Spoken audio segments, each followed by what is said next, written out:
Hi guys, welcome back to a chat with Matt on a lovely Friday. The sun is finally out, we're finally getting a bit of summer, which is always nice. Today we're going to talk about falling in love with the heartbreak. Now, we've all been there. We've all chased someone, all loved someone that we know in reality isn't the best for us. Our friends tell us all the time, our family can see the red flags before we can, and it's difficult to let that person go when we create the perfect version of them in our heads. But today I'm gonna explain the motion of that, why we do it, how we've come to find ourselves giving so much energy and time to the wrong people and falling in love with that process. So I've done some work and experienced it myself of falling in love with the heartbreak. You know, the media doesn't help really with this. If we think about all the songs that are produced, all the songs that we love, they're usually sad. They're usually about being in the heartbreak era and being that bad gal and loving someone that we shouldn't, even though we know it's wrong, we still do. And it comes down really to the narcissistic relationships that we find ourselves in. So why do we love a narcissist? Why do we go back to it? And it comes down to something called the synaptic process of being taken back to childhood. So around the development age, which is about, you know, from the young age of 5 all the way up to 10, we learn the process of how to survive. And if we've got some childhood trauma, or we're brought back to that survival time where we've had to do stuff to please our parents, then it catches up with us. That behaviour will reflect in our adulthood. Narcissistic relationships usually start when we are young. So we might have a narcissistic parent where we have to use survival tactics such as lying or stealing to gain their love. And that parent, just as a narcissist would, they show love, we get attached, and then they suddenly disappear again. And when they do come back and when they do show us that love, we will do anything in order to keep them from leaving. So it might be we played up as a kid, we caused issues, we behaved in a way that wasn't our morals or values. You know, we wouldn't act like that normally, but we don't want to lose that person.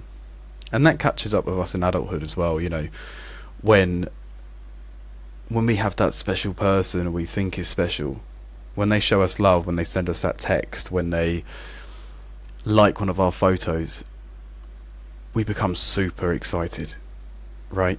We become super happy. We get that dopamine rush, we get them endorphins released, we've got their attention, and suddenly no one else is important, none of your activities that you would normally do are important, you just want to please that person. And deep down you know they're going to go, you know they're going to ghost you again, and that they're going to leave, and that's the horrible thing about it, is that we fall in love with this process of giving so much time and energy to someone that deep down isn't right for us. They don't care about you, and you're not on their mind. This is the sad part about all of this, is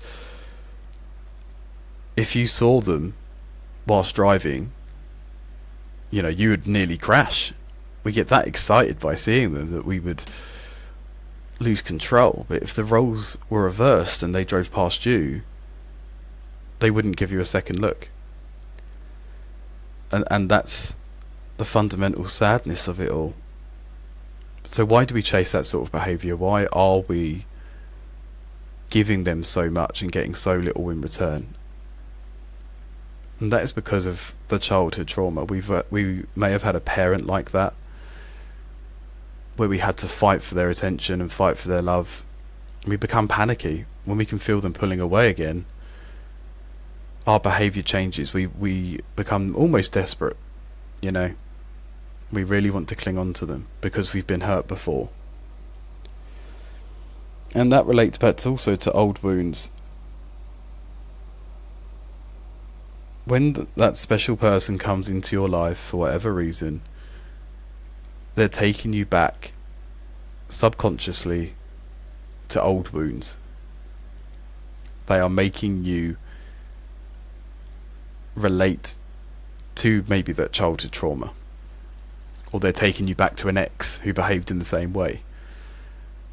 That's what we know, that's what we're comfortable with. So we stay with it. We know how it's going to pan out. We don't want to break that barrier of comfort.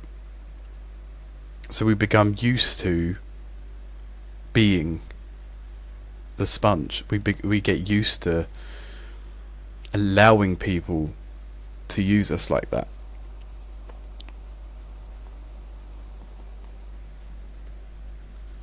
And that can create a really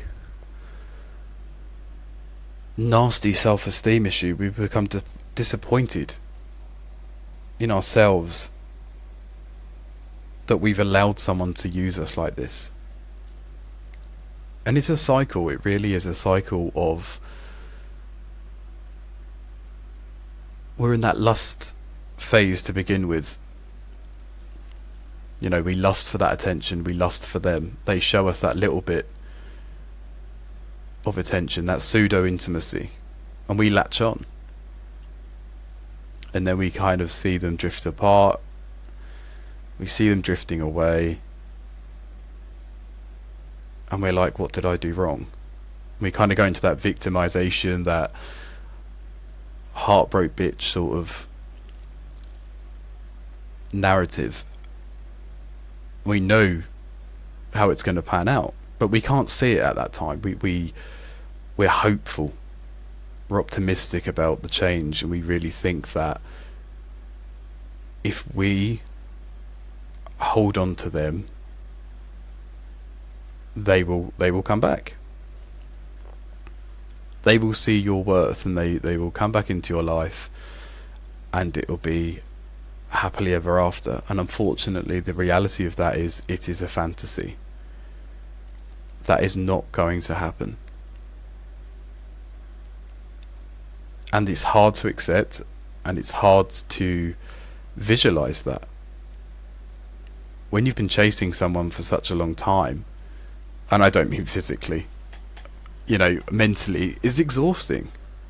Really is tiring when they're just on your mind all the time. And I mean, I got to a place where this person was all I could think about, and I hadn't even seen them in months, because I created that person, that version of that person in my head. Person A was that person. Their morals and values were someone that didn't care, had no interest in the life that they were living, were cheating, were having affairs. And I created person B. In my head, person B's values and morals were caring, kind, loving, affectionate. Someone that was there for me, made me feel seen, heard. And that's the dangerous place to be in, because we get confused with the two. We lose sight of that reality, and we go, no, I'm going to stick with the person that I've created in my head. But it's a fantasy. The reality is that they will always be person A, and you can fancy them until the cows come home. They're not going to turn into person B, because they don't want to. They don't need to. They don't see why they should. And you will just keep accepting their behaviour until we can break that link of person A and person B. Let them be person A. Let them be who they are. And it comes back to self-worth and self-love. You wouldn't let someone treat your mum like that. You wouldn't let someone treat your friends like that. So why are you letting them treat you like that? And when they do leave, we get upset, and it becomes sad. And why? Why does it become sad? Well, as I said before, we're used to surviving. Somewhere in our lifetime we have had a narcissistic relationship. We are used to surviving by being the carer and the protector. When we find a narcissist, or we get into a narcissistic relationship, there's usually issues involved. They have a vulnerability. And as we know, we become the protector and carer of this. We think we can fix them. We think that we can help them, and it's not their fault that they're that way. Now, don't get me wrong, some people have some, difficult upbringings, and that will leave them with trauma. However, that doesn't excuse their behaviour. It doesn't excuse the fact that they're treating you like a mat.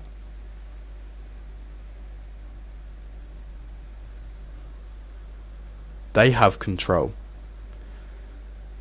And every time you keep running back to this person, they're winning. That is exactly how a narcissist works.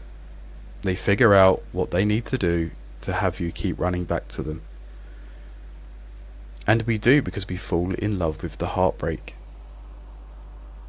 And we don't want to lose the love, or the pseudo love, what we see as love. We don't want to lose that.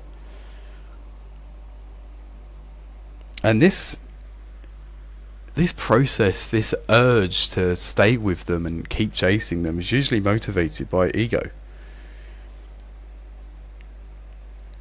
Part of our life, we have something called the endoskeleton. And that's made up of our pride, our morals, our values, our ego. Now, when our ego's too much and our pride is far too high, not in a negative way, but in a way that's not self-aware, it couldn't possibly be going wrong, or they couldn't possibly be treating me like this, because I would be able to realise this. I would be able to put a stop to it. I'm stronger than this. And we really let our pride get in the way. When we have friends saying, look, I don't think that they're right for you, we suddenly become very defensive and we shut them down. We say stuff like, well, what would you know about it? How do you know how they make me feel? We don't want to believe that this fantasy, this fairy tale could be wrong, that it could be bad for us. We want it to play out exactly how we want it to.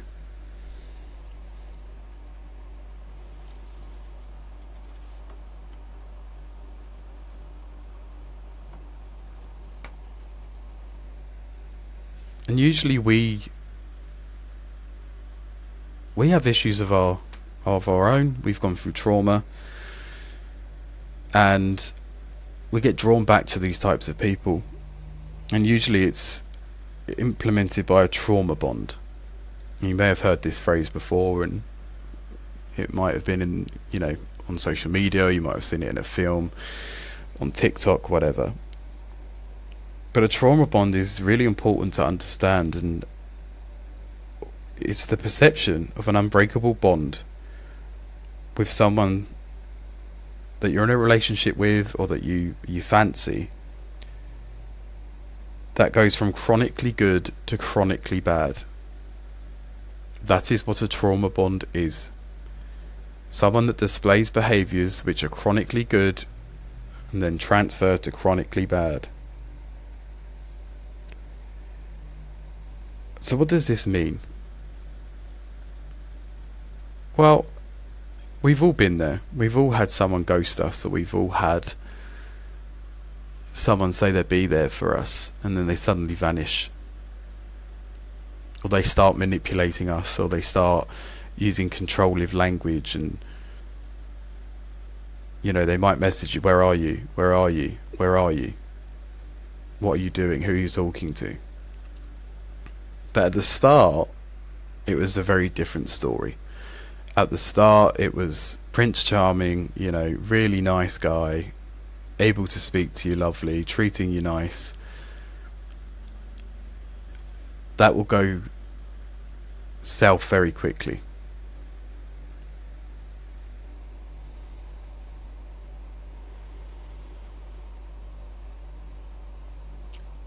And we blame ourselves for it. We blame ourselves for when they disappear. We blame ourselves because when we fight back, when we emotionally fight back with this person, we try and keep them with us. We blame ourselves, and that becomes adaptive. We adapt to their behaviour. Because the last thing that we want to do, again, going back to childhood trauma, the last thing we want to do is cause tension. Our survival skills of that parent to child narcissistic relationship was always to keep the peace.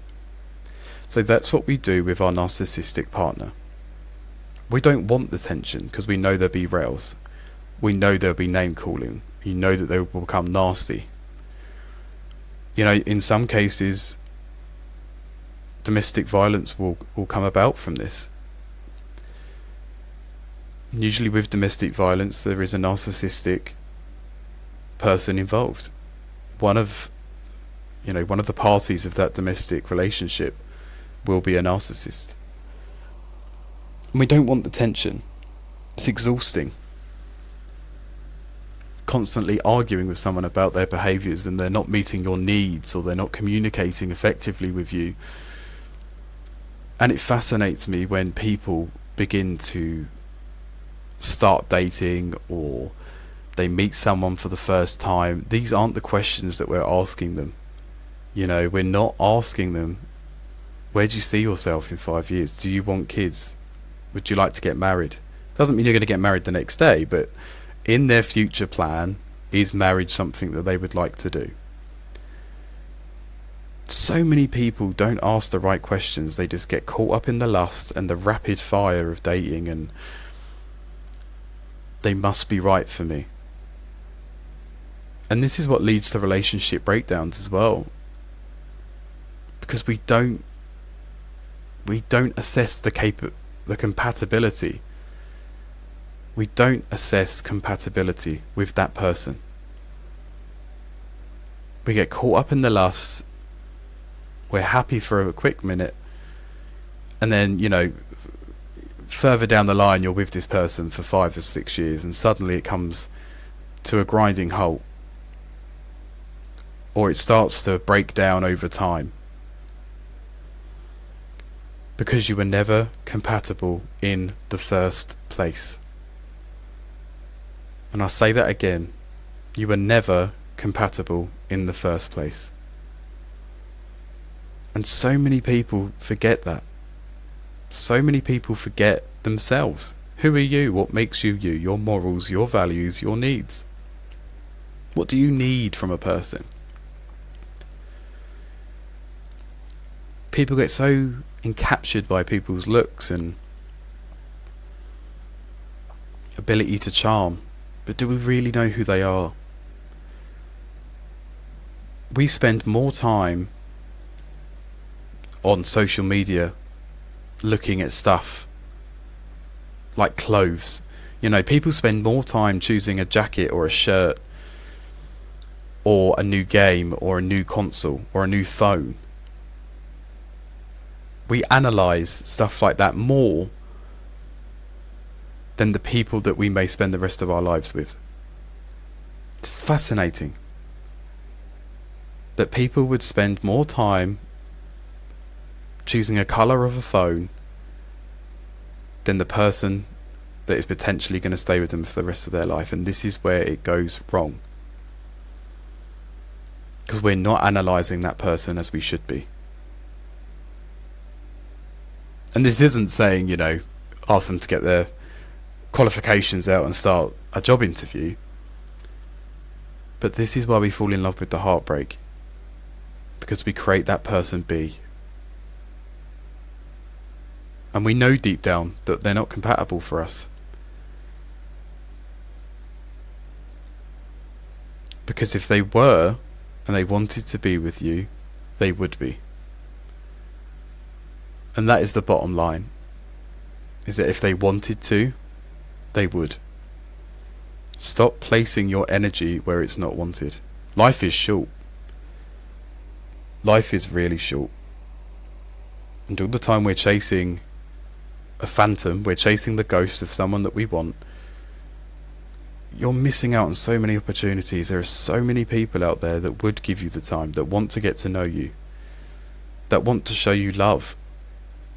And the funny thing is that when someone does show us love, and I mean proper love, I mean someone that's caring, is kind, is available, is there, is interested, we miss that. We miss that opportunity, and we ignore that love because we get so used to the narcissistic ways and relationships going in that way that we don't want love.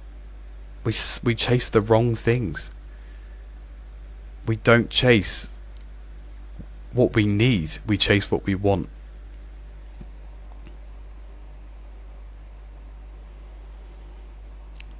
And when I work with my clients, I ask questions such as, do you love yourself?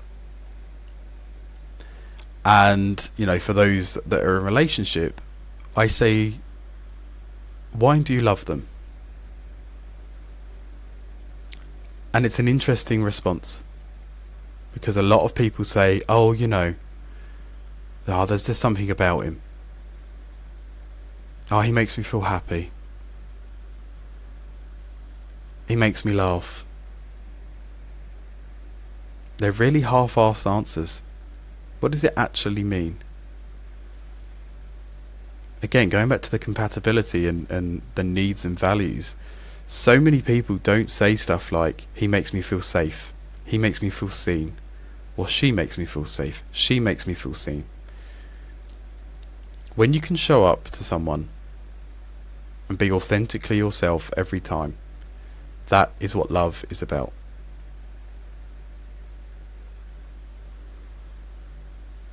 It's not about looking the greatest. It's not about having the biggest IG followers. It's not about someone that puts up with you sometimes, or someone that's able to understand you sometimes. That's not love. And don't get me wrong, love isn't easy, you know. Sometimes in relationships you are going to have conflict. You are going to have those issues. But if you love each other, you'll be able to get through that.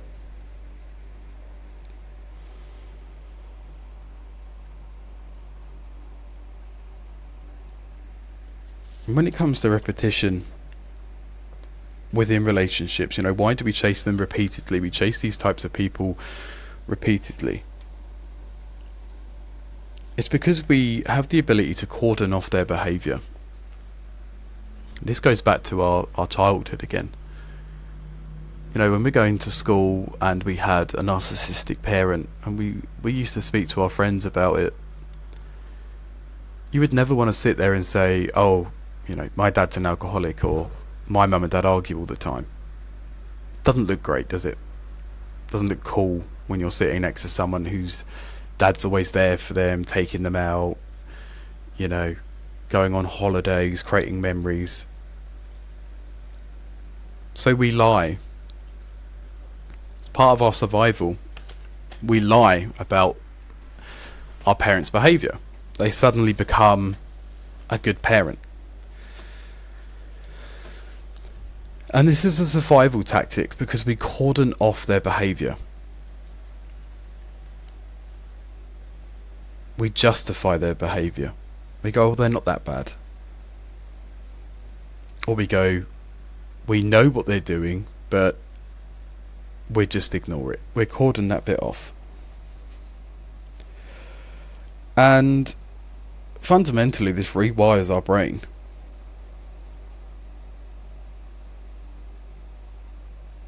So our polyvagal response. So our right brain is there to deal with emotion, and the frontal cortex is logic. Now, when this polyvagal response is triggered from the left brain, the left-hand side of the brain, our logic gets pushed aside. We've rewired our brain to think that this is okay. So please don't blame yourself, because this is years of trauma, this is years of growing in that way. You know, we wired our brains to think like that because we had no other choice. There was no other option. That was our survival. And if we look at the hierarchy of needs, love is at the top. We would do anything to feel loved, especially as a child. And as a child, we have no comparison. We have no standard. We don't know.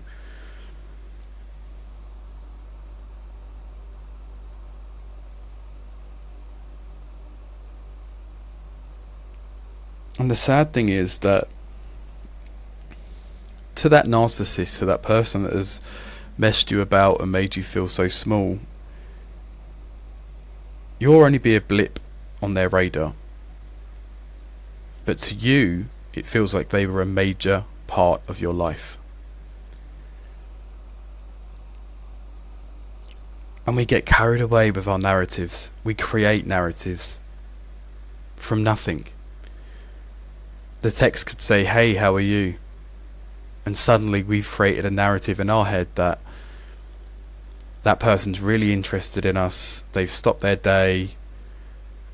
They're caring about me. They've asked a really nice question.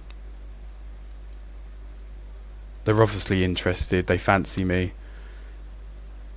When in reality, it's, "Hey, how was your day?" You know, sometimes you might even show a friend what someone has said and they go, "Oh, was that it?" Because from what you've told them, they're expecting novels to have been written. They're expecting big events, because you've sold them that story that this person means so much to you.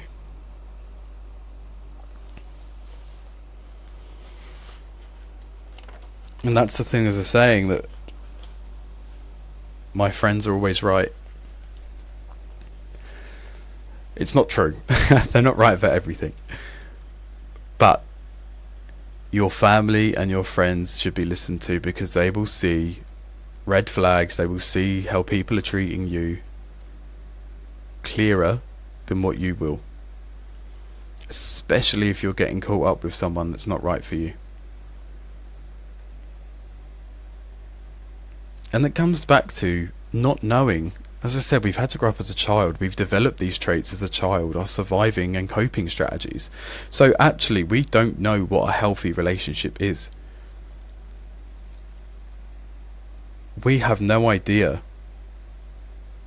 that this isn't okay, because we're used to it. We've grown up on this. Our whole lives have been surrounded by this. And there comes to a point where we have to make a coherent narrative. We have to break away from that person B. We need to stop tweaking the truth. We need to stop giving them airtime. Stop letting them consume your life. It's difficult, it is. But we have to create a coherent narrative. We need to see it for what it is.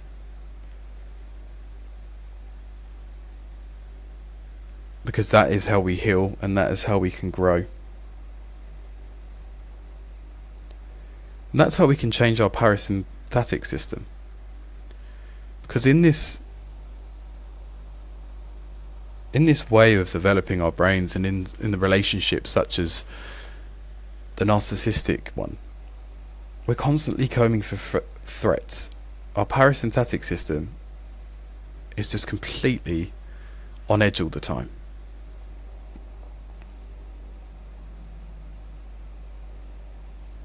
And that's how we associate love with chaos, and that chaos is love.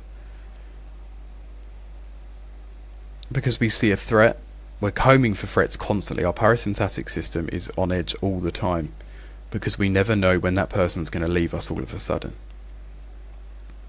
But that's what we've associated with love, because that's all we've known. So never blame yourself, never feel guilty, because this is all you've known through whatever narcissistic relationship, possibly through childhood. You've had no other comparison. But it's time to change that. We need to stop chasing the wrong things and stop chasing the chaos. Stop chasing the chaotic guys. Do you know what? Sometimes boring is good. Sometimes that boring is exactly what you need.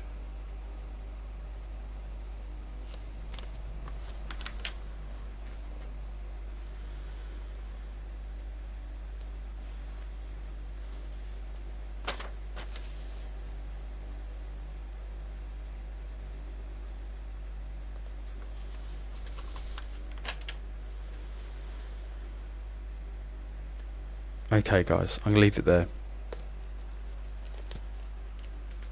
So I hope that makes sense. And if you are experiencing a narcissistic relationship, or you're experiencing domestic violence, then please reach out. There's a lot of great services and charities out there. DAVS in the UK is a brilliant service for domestic violence. You've got the National Domestic Helpline, and you know, obviously in emergencies you've got the police. But stay connected, and if you haven't already, please follow MDTB Life Coaching. Come over to my Instagram page. I've got lots of resources, lots of poems, lots of quotes, lots of videos of me explaining certain bits of life.